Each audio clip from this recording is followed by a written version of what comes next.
Bismillah ar-Rahman ar-Rahim. Your Highness, Sheikh Musa bin Nasir, Excellencies, distinguished guests, ladies and gentlemen, I'm glad to join you today to attend this important event organized by Silatech on empowering youth, transforming societies.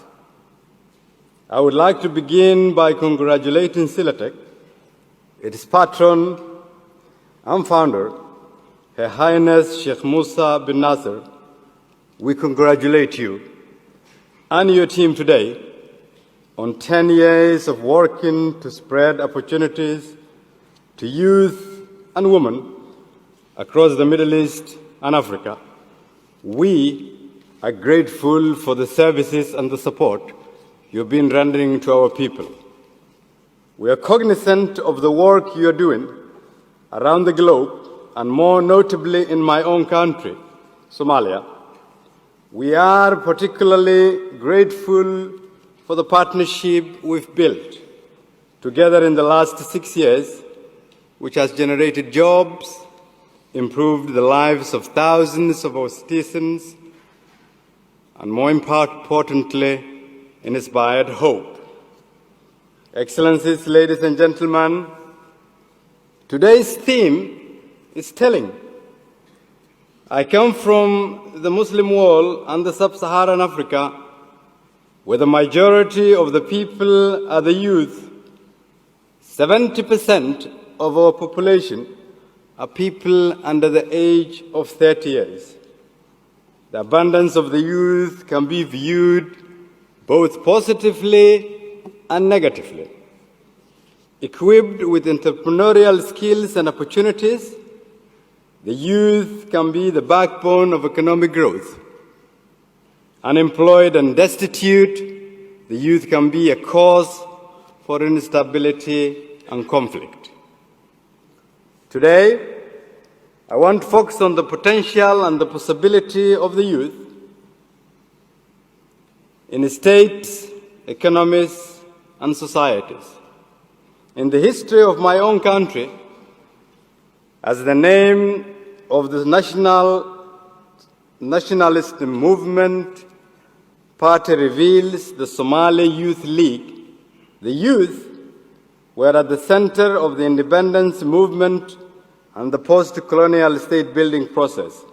It was the efforts of the youth of that era that gave us the legacy of being the first democrats in Africa. It is only in our recent history and under the misguided leadership of older generations that the energy and potential of our youth was utilized for clanism and extremist agenda. It is my argument today that revival of Somalia's glorious past and its future depends on its youthful population. It is therefore the responsibility of our generation to help our youth reclaim their hard-earned heritage and give them the opportunity to reshape our nation and their destiny. Excellencies, ladies and gentlemen, today, the prospects of our nation are immense and within reach. And in order for us to create opportunities for our youth, it was necessary for us to begin by undertaking far-reaching state reforms. Reforms that are inclusive, based on fair mechanisms, and cater to our people's hopes and aspirations. We therefore impact on an agenda through 4 distinct roadmaps, namely inclusive politics, security and justice, economic recovery, and social and human development roadmap. By structuring our work, we have been able to function more efficiently, coordinate better, and to allocate our resources to Somali priorities. At this critical juncture of our state-building process, the greatest opportunity for Somali's youth is undoubtedly in the process of democratization. As we speak today, we are adopting a new electoral model that will enable a system of one person, one vote, which will pave the way for multi-party democracy. New power sharing mechanisms, review of our constitution, and resource sharing mechanisms are almost at the completion stage.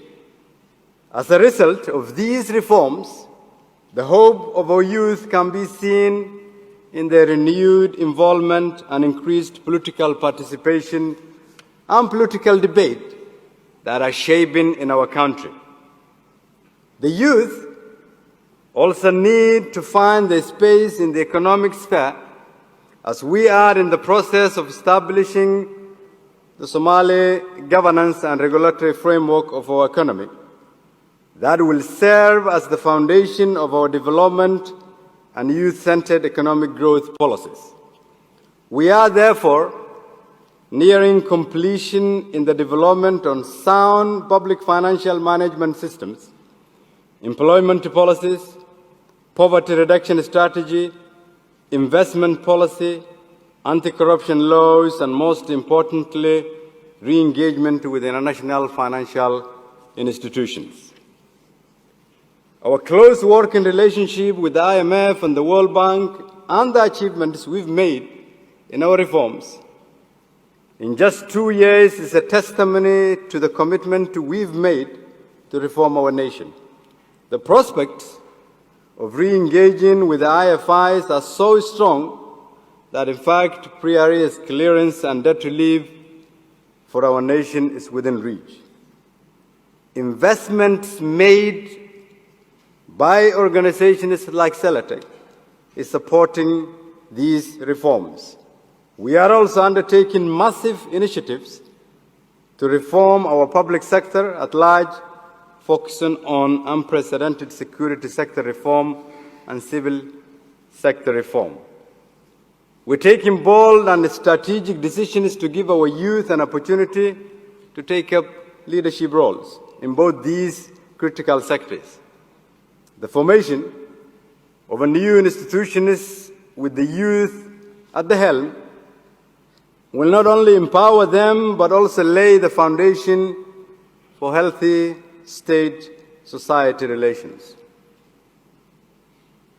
Just think about it. With 70% of our population being youth, every policy devised, every company established, every sector invested in, every job created is an investment in the youth in our country. Excellencies, ladies and gentlemen, while the agenda I have laid out will have an impact on the growth and future of our nation, the question I would like the audience to further debate are how can we ensure that the investment we are making does not strengthen the power and the position of the few elite, but rather give an opportunity to the majority, who are youth. We further ask you the question on how can we change the prevailing narrative that aided the elite and sustained the war economy in fragile states like Somalia.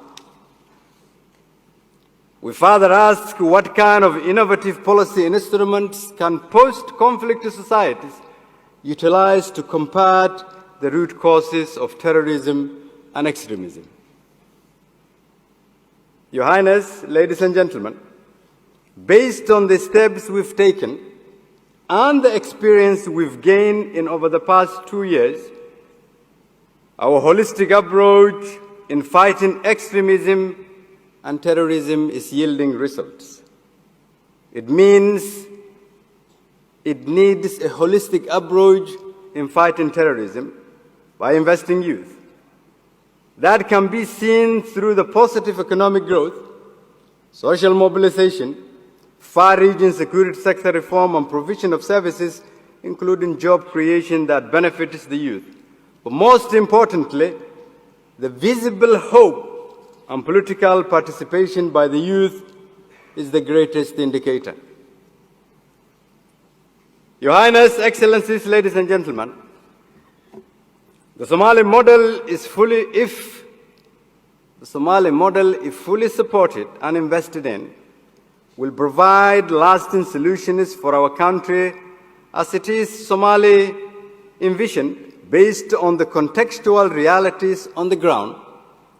This model can also become a shining example that can be replicated elsewhere.